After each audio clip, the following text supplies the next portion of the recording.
அல்லாஹ் கட்டுப்படுத்தாம இருந்தா கடல் என்ன ஆகும் தெரியுமா? Welcome to Jufar studio. கடலும் நிலமும் பீச்ல சந்திக்குது. அலைகள் ஓடி வந்து கரைய தொட்டுட்டு திரும்பி போகுது. அது சும்மா நடக்கிற விஷயம் இல்ல. அல்லாஹ் அதுக்கு ஒரு வரம்பு வச்சிருக்கான். சில நேரம் கடல்ல பெரிய புயல் வருது. உயரமான அலைகள் எங்கும் எழுந்து ஆடுது.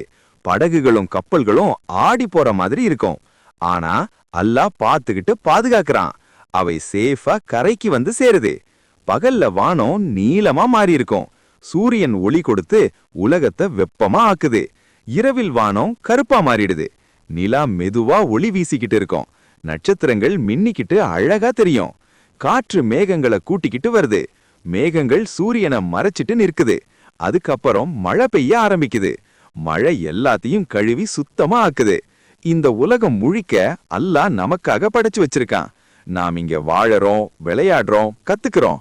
அவன் நம்ம நேசிச்சு பாத்துக்கிட்டு இருக்கான். இந்த மாதிரி தினமும் குரான் ஸ்டோரிஸ் வேணும்னா ஜூஃபார் ஸ்டுடியோவை சப்ஸ்கிரைப் பண்ணுங்க. இந்த வீடியோவுக்கு லைக் பண்ணுங்க, ஷேர் பண்ணுங்க.